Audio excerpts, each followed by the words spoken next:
이 시간 하나님께서 우리에게 주시는 말씀은 민수기 6장 말씀입니다. 구약성경 203쪽입니다. 우리 함께 드라마 바이블로 말씀 함께 읽겠습니다.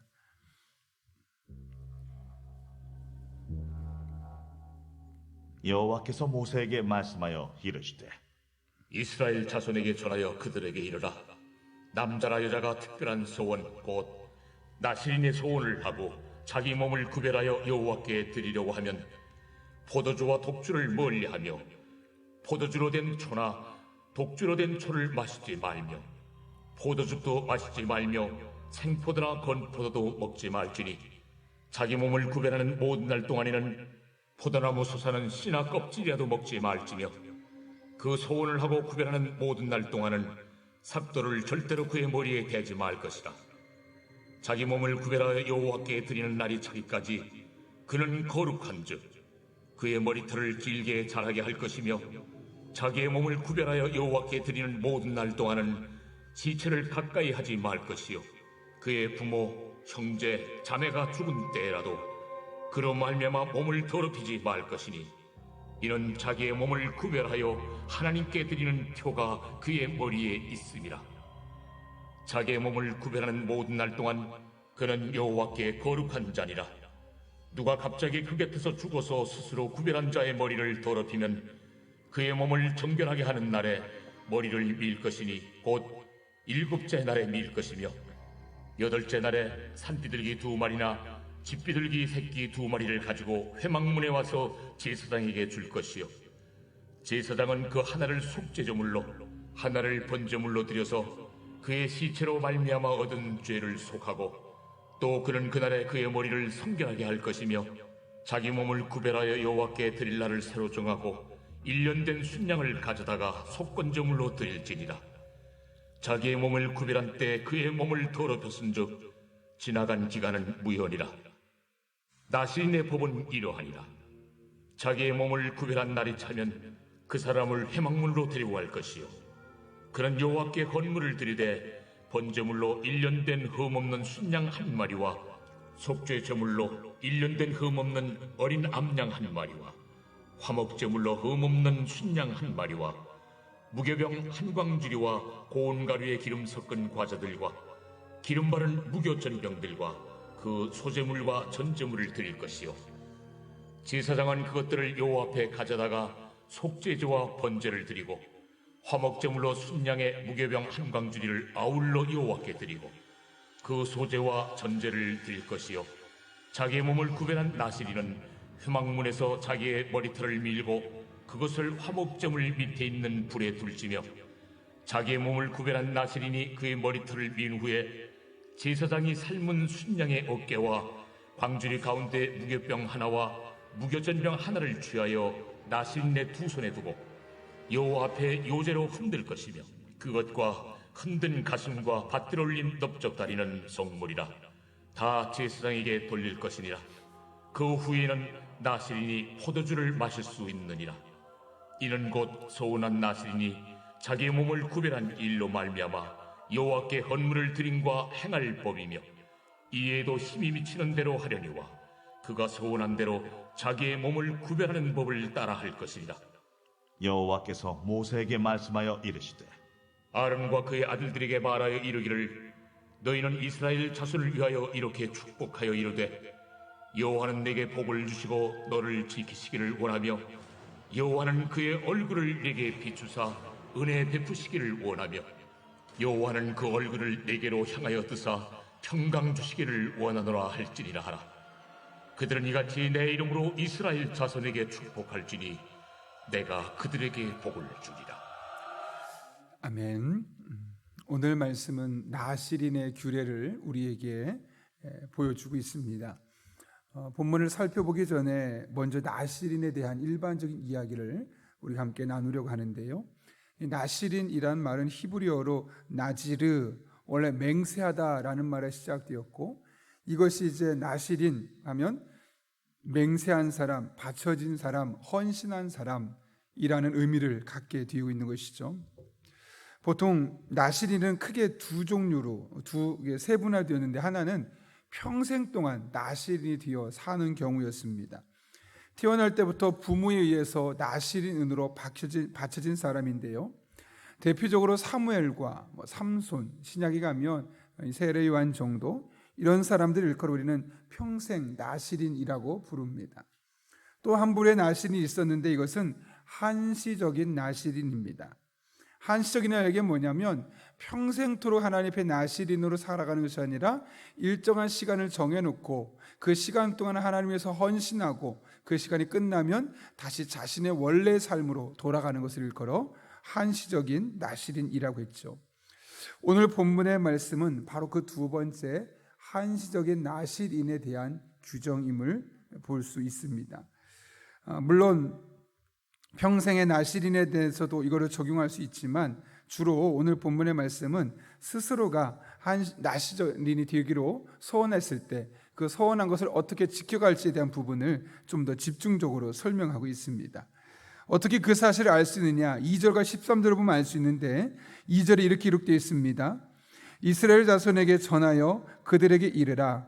남자나 여자가 특별한 서원 곧 나시린의 서원을 하고 자기 몸을 구별하여 여호와께 드리고자 하면, 여기 남자나 여자가 나시린의 서원을 할 때 자기 몸을 구별한다, 스스로를 하나님 앞에 나시린의 서원을 했다라고 이야기하고 있는 것이죠. 13절은 이렇게 말합니다. 나시린의 법은 이러하니라. 자기의 몸을 구별한 날이 차면 그 사람은 회막문으로 데리고 갈 것이요. 여기 자기의 몸을 구별한 날이 차면이라는 말이 되어 있습니다. 한시적으로 나시린으로 자신을 헌신했고 그 시간이 끝났다는 것을 우리에게 말씀하고 있죠. 이렇게 본문은 사람이 자기 스스로 무엇인가를 결정할 수 있는 나이가 되어서 스스로 한시적인 나시린이 되었을 경우에 주어진 말씀임을 우리에게 이야기하고 있는 겁니다. 그렇다면 오늘 이 나시린의 규례를 통해 우리에게 강조하는 바가 무엇일까요? 오늘 본문은 22절 이하에 기록되어 있는 그 제사장적인 축복 기도를 제외하고 크게 두 부분으로 나뉘어 있습니다. 1절부터 12절까지에서는 나시린으로 서원했을 때 피해야 할 세 가지 요소들을 이야기하고 있죠. 첫 번째로 3절을 보면 포도주와 독주를 먹지 말고, 그 뒤에 이어지는 말씀 보게 되면 포도로 말미암아 생긴 모든 부산물까지도 먹지 말라고 이야기합니다. 두 번째로 5절 보게 되면 서원하는 기간 동안 머리에 삭도를 대지 말라, 머리 깎지 말라는 것이죠. 세 번째로 6절 시체를 가까이 하지 말라. 뒤에 이어지는 말씀 보면 심지어 부모님과 다른 가족의 시체까지 손 닿지 않도록 조심하라고 이야기합니다. 이렇게 1절부터 12절까지 내용은 세 가지 요소들을 피하라, 포도주와 독주를, 또 삭도를 대는 것을, 시체를 가까이 하는 것을 피하라라고 말하고 있습니다. 여러분, 그런데 이 이유들이 도대체 무엇 때문입니까? 살펴보면 결국에는 나시린의 이 규례를 끝까지 잘 지키라는 것이죠. 그 중간에 이런 것들을 지키지 못해서 포도주와 독주를 마시거나 서원 기간 동안 머리를 깎거나 시체를 가까이 해서 그 서원한 것을 끝까지 완수하지 못하는 일이 생기지 않도록 잘 조심해라 라는 이야기를 하는 겁니다. 그래서 12절을 보면 이 중에 하나라도 어길 경우 그동안 지킨 것 무효가 된다, 다시 날짜를 계산해서 이 나시린의 서원을 이행해야 한다라고 말씀하고 있는 것이죠. 이렇게 1절부터 12절까지의 말씀, 결국 세 가지를 조심하라, 하지 말아라 라고 말하면서 나시린의 서원을 잘 세심하게 지킬 것을 말씀하고 있습니다. 그리고 이어지는 13절부터 21절까지의 말씀에서는 그 사람이 나시린의 서원을 잘 지켰을 때 이제는 그때 어떻게 해야 되는지에 대해서 말씀해 주고 있는 겁니다. 이 또한 나시린의 서원을 마지막까지 완벽하게 잘 마칠 수 있도록 하기 위한 하나님의 조치임을 볼 수 있는 것이죠. 따라서 민수기 6장 나시린의 규례는 너무나 선명합니다. 하나님의 앞에 어떤 형태로든 나시린의 서원을 했다면 마지막까지 그 사명을 잘 완수해내는 것을 목적을 삼으라는 것이죠. 이 사실은 나실인을 포함해서 하나님 앞에 서원하는 모든 행동에 대해서 말씀하는 성경이 동일하게 우리에게 말씀하고 있죠. 가장 대표적인 말씀이 전도서 5장 4절 말씀입니다. 내가 하나님께 서원하였거든 갚기를 더디하게 하지 말라. 하나님은 우매한 자들을 기뻐하지 아니하시나니 서원한 것을 갚으라. 여러분, 그렇다면 이 나실인의 규례, 이것을 오늘날 우리들에게 적용한다면 어떻게 이것을 해석할 수 있을까요? 먼저 오늘 말씀이 평생 나실인이 아니라 한시적인 나실인에게 주어진 말씀임을 잊지 말아야 합니다. 따라서 민수기 6장의 나실인의 서원은 오늘날로 말하면 우리가 하나님을 위해서 다양한 모습으로 헌신하겠다고 결단하는 그런 장면이라고 할 수 있을 겁니다. 어떤 사람은 하나님께서 내게 주신 은사가 이런 것이 있으니 내가 이 은사를 가지고 하나님을 위해서 봉사하겠습니다, 수고하겠습니다, 헌신하겠습니다 라고 말하기도 하고, 어떤 분은 하나님 내게 이런 물질 주셨는데 내가 이런 물질로 하나님을 위해 섬기겠습니다 라고 결단하기도 합니다. 그렇게 했다면 그렇게 말로만 하지 말고 마음으로만 생각하지 말고 그 서원한 것을 하나님 앞에 반드시 지키라는 겁니다. 우리가 연말이 되면 내년에 어떤 봉사를 할지 기도하고 적어도 1년 동안은 내가 하나님을 위해서 봉사하겠다라고 헌신하는 경우가 있습니다. 그리고 연초에는 정말 의욕적으로 많은 분들이 봉사의 자리를 뛰어듭니다. 그런데 1년이라는 시간이 결코 짧지 않습니다. 그러다 보니 중간중간에 여러 가지 변수들이 생길 수밖에 없죠. 다른 사람과의 관계에 문제가 생기기도 합니다. 어떤 경우는 가정일과 직장일 또 교회를 중첩되는 이 상황으로 인해서 너무 지쳐서 그만두고 싶을 때가 있습니다.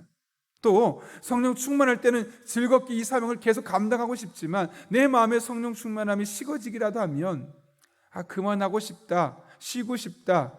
내가 비록 지난해 연말에 올해 1년 동안 하나님 위해서 봉사하겠다고 말했지만 지금은 너무 상황이 힘드니까 그만두어야겠다. 상황이 이러니까 다 이해되겠지 하면서 우리도 모르게 하나님 앞에 헌신하겠다고 수고하겠노라고 이해하겠지만 결단했지만 중간에 그만두는 경우가 적지 않게 있습니다. 그런데 여러분, 오늘 본문의 말씀을 만약 우리에게 적용한다면 어떻게 하겠습니까? 오늘 말씀을 통해 우리에게 적용한다면 하나님 앞에 서원한 것이라고 할 수 있을 겁니다. 어떻게 해야 되겠습니까? 끝까지 마칠 수 있는 것에 방점을 찍어야 하는 겁니다. 잘 생각해 보십시오. 하나님께서 나실인의 서원을 해칠 수 있는, 나실인의 서원이 중단될 수 있는 세 가지 요소를 말씀해 주면서 절대로 하지 말라고, 그리고 만약 중간에 그것이 끊어지게 되거나 그것을 어기게 될 경우 다시 시작해야 된다고 말씀한 이유가 어디에 있겠습니까? 나실인의 서원을 망칠 수 있으니, 그 서원한 것 중간에 네가 실수하거나 방심해서 망칠 수 있으니 평소에 조심해서 이 서원을 끝낼 수 있도록 해라 라는 말씀이겠죠. 그렇다면 우리가 어떤 형태로든 하나님께 봉사하겠다고 결단했거나 어떤 형태로든 내가 물질로 하나님을 섬기겠느라고 결단했다면, 섬기기로 했다면 그 서원을 잘 지킬 수 있도록 우리의 평소의 삶을 잘 관리해야만 하는 겁니다. 나실인의 서원을 했던 사람들이 삭도를 내지 않고 포도주뿐만 아니라 포도에서 생겨나는 모든 부산말을 먹지 않고 또 시체, 심지어 부모님의 시체조차 가까이 하지 않으려고 노력했던 것처럼 우리 또한 평상시의 삶을 통해서 내가 1년 동안 하나님 앞에 헌신하기로 작정했는데 이거 잘 지킬 수 있도록 내 삶을 잘 조심스럽게 꾸려가야 되겠다. 사실 이런 삶의 자세가 필요하다는 겁니다. 봉사하겠다. 내가 1년 동안 하나님을 위해서 이런 모습으로 저런 모습으로 봉사하겠다 라고 결단했다면 시간 관리 잘 해야 합니다. 몸 관리 철저히 해야 됩니다. 인간관계 잘 해야 합니다. 그래서 내가 마지막까지 이런 것들이 장애물이 되어서 1년 동안 봉사하겠다고 말해놓고 중간에 이것 때문에 싫어져서 내 마음에 성령 충만함이 떨어져서 혹은 내 삶에 관리가 안 되어서 그만두고 싶어지지 아니하도록 일상의 삶에서 평상시의 삶을 잘 관리해야만 하는 것이죠. 물질로 섬기겠다고 결단한 사람은 그 서원을 잘 지킬 수 있도록 평소에 자신의 씀씀이를 잘 관리하고 하나님 앞에 잘 드릴 수 있도록 실력을 향상시키며 자신의 삶에 재산상의 손해가 생기지 않도록 노력해야만 하는 겁니다. 중간에 이런 일 때문에 어려워졌으니 못하겠노라고 하는 것이 아니라 우리가 그 서원을 잘 지킬 수 있도록 하나님 앞에 헌신하기로 결단한 것을 잘 끝낼 수 있도록 평상시의 삶을 잘 만들어갈 수 있어야 하는 것이죠. 예전에 한 권사님은, 전에 사역했던 교회에서 한 권사님은, 목사님, 저는 하나님 앞에 평생을 제 몸이 허락하는 날 새벽제단을 쌓기로 하나님 앞에 헌신했습니다. 그래서 저는 그날 이후로 한 번도 빠지지 않고 새벽제단 쌓고 있습니다 라고 하는 분도 계시더라고요. 그분은 뭐 돈으로 혹은 봉사로 이런 것들을 할 수 없으니까 내가 새벽마다 교회를 위해 기도하고 새벽마다 교인들을 위해 기도하는 것, 이게 내가 하나님 앞에 나를 드리는 헌신입니다 라고 결단하는 분이 있는 것이죠. 그래서 그분은 일부러 남편이 어디 가자고 해도 그러면 그 갔다 오되 이 새벽 기도에 영향 끼치지 않을 수 있도록 자신의 삶을 철저히 관리하면서 그렇게 지금까지 살아왔노라고. 물론 함께 어디 휴가를 간다거나 여행을 간다거나 해서 빠진 거 외에 집에 있음에도 불구하고 내가 평생을 하나님 앞에 새벽을 제단을 쌓으며 이것을 헌신하겠다고 결단했기 때문에 내가 그거 지키려고 지금 노력했고, 벌써 한 8년 전이었는데 10몇 년을 그렇게 오셨다라는 이야기를 했었던 기억이 있습니다. 만약 지금까지 하고 있다면 적어도 한 25년 이상을 그렇게 끊임없이 하나님 앞에 하고 있는 것이죠. 헌신하겠다고 말하는 것, 또 실제로 헌신하는 것도 중요하지만 그것을 끝까지 잘 지키는 것, 또 이것을 끝까지 잘 지키기 위해서 내 삶을 규모 있게 또 잘 관리해 나가는 것들 또한 중요한 것임을 깨닫게 되는 겁니다. 결론적으로 말씀드립니다. 무엇이든 우리가 하나님 앞에 봉사하며 섬기기로 결단한 것이 있다면 이런 것 때문에 어렵습니다, 상황을 말하기 전에 먼저 자신을 돌아보고 자신의 상황을 잘 관리해서 이 자신의 서원을 끝까지 갚으며 마지막까지 하나님 앞에 영광 올려드리는 그런 저와 여러분 될 수 있기를 예수님의 이름으로 축원합니다. 간절히 기도하겠습니다. 거룩하신 아버지 하나님, 오늘도 우리를 주님 전에 불러주시고 이 새벽에 하나님의 말씀을 붙들고 함께 기도하게 하신 은혜 진심으로 감사를 드립니다. 우리가 다양한 모습으로 하나님 앞에 헌신을 결단합니다. 어떤 분은 주신 은사로 봉사하기로, 어떤 분은 물질로 하나님을 섬기기로, 어떤 분은 기도로 평생 교회와 교우들을 위해 기도하며 섬기기로, 다양한 모습으로 하나님 위해서 헌신하기로 결단하는 분들이 있습니다.